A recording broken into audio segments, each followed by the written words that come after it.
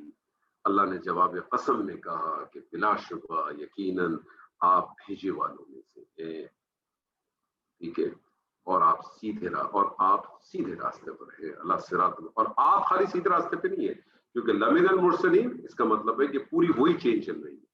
تمام لوگ وہ جو تھے، وہ جو گروپ آف پیپل ہے، جو چوزن پیپل ہے، جس میں تمام انبیاء ہیں، اب کتنے انبیاء ہیں اس پہ بحث نہیں کرتے، ٹھیک ہے، وہ جتنے بھی، وہ تمام کے تمام اسی اس کے اوپر، تمام کے تمام اسی کے اوپر ہے، کوئی اس سے ڈیویٹ نہیں ہے، سب کا ایک ہی مقصد، ایک ہی کام۔